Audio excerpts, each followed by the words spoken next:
Good evening. Welcome to Africa's Vision Network.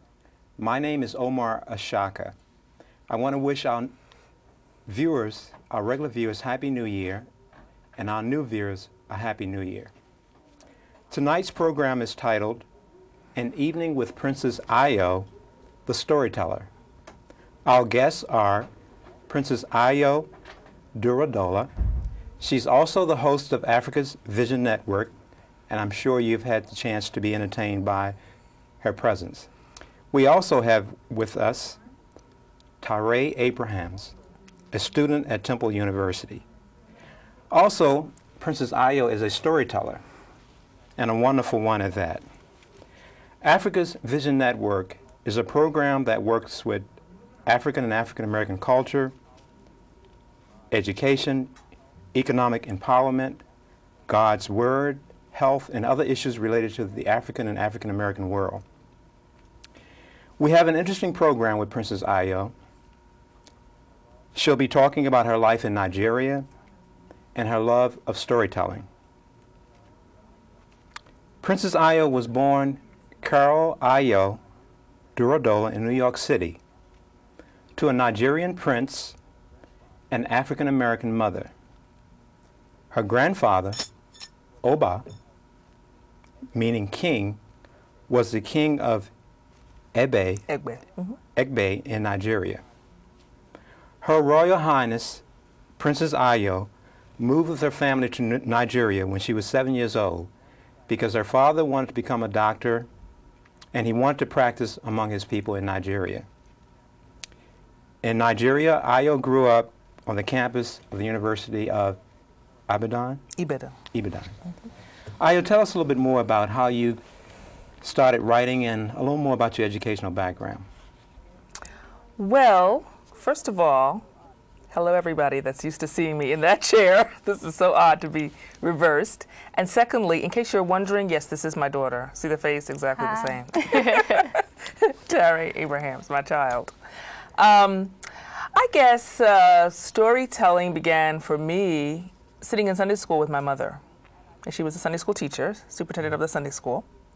And I later heard from a cousin of hers that she would go around the neighborhood, pick up the children, walk with them to the neighborhood park, and sit down under a tree and tell them stories.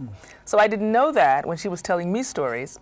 And I just caught on the drama of her, the exuberance of her, the excitement of listening to my mother tell a story, and hopefully one day we can have her on this show.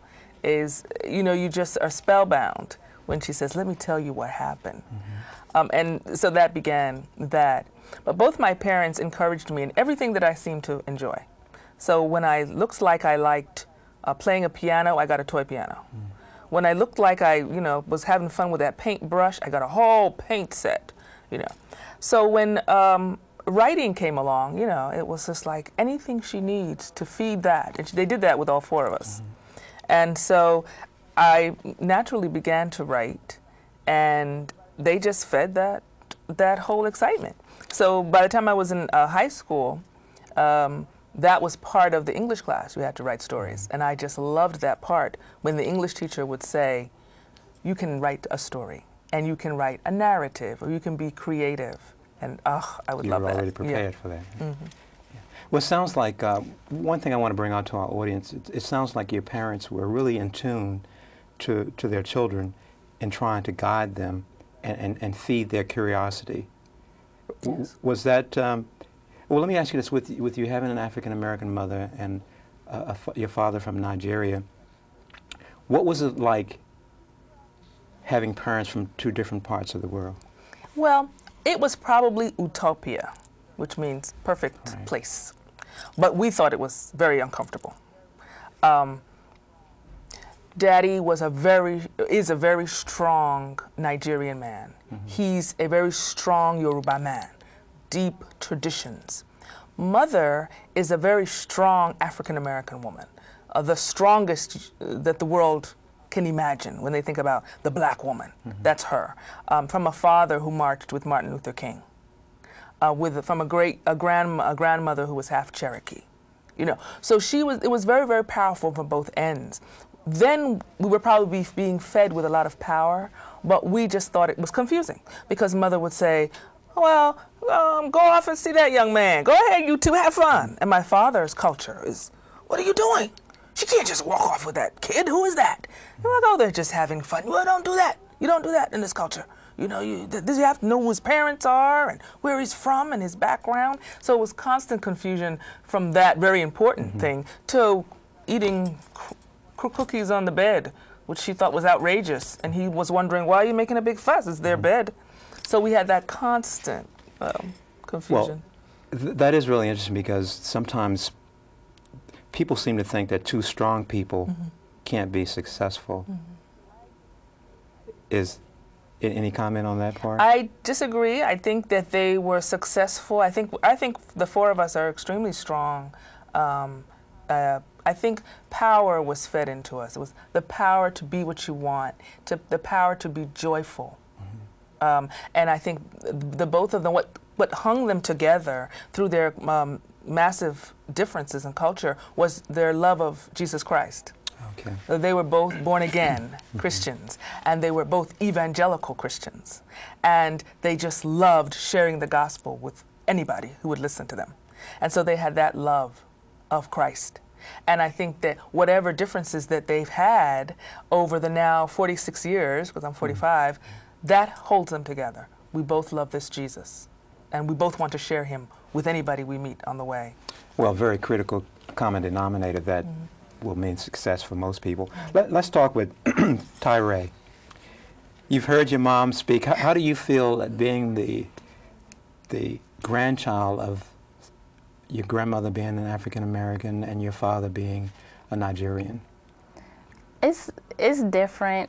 I mean, I think it's more different for me than maybe it was for her, because I mean, it's not with I guess my grandfather and my grandmother. I'm the grandchild, so I'm gonna get spoiled. They're not gonna be as strict towards me or any of my cousins or my brother as they were with my mother. They're gonna let us get away with murder, naturally. So I mean, I'm very proud of like my history because I know where I came from, and I know I can like point it on a map and I can tell the story of my grandfather, and a lot of people can't do that. And when my grandfather talks to me, it's like I just listen to him so much. I just become entranced in him like it's a football game, and he's one of the only people who can hold my interest in this world is my grandfather. Because of his wisdom that he... Yeah, and like how he speaks, and he's real with you. He doesn't preach to you like other, you know, my parents preach. He's more or less, whatever you want to do, you know, but here's how I feel. And I like that about him. Does that background make you somewhat different than maybe some of your peers who, for example, don't know their roots and family history? Do you find yourself standing out, being somewhat different, or how do you? Yeah, it's little things, I guess. I mean, I grew up in America. I grew up in the entire culture, but the difference was when I got home, a lot of my friends couldn't understand why I couldn't just go out, or why I had to tell my father 2 weeks in advance. A lot of people didn't understand that, you know, why they couldn't just up and just come to my house. And you know, that was difficult for me, but on the other hand, it's like I knew the right and wrong thing to do at a young age, and a lot of people were being yelled at and still told what to do when they were 14 and 15, and all my father and my mother have to do even to this day is just look at me, and I know. You got the message. One thing, Tare, your mother, and reviewing some of the background, she wrote some of the storytelling was actually about your grandfather's, my understanding, and she shared it with you and your brother, and your brother's name is Richard Abrahams, and she shared it with you guys because your grandfather was in Nigeria. Do you remember much of the storytelling? Well, when she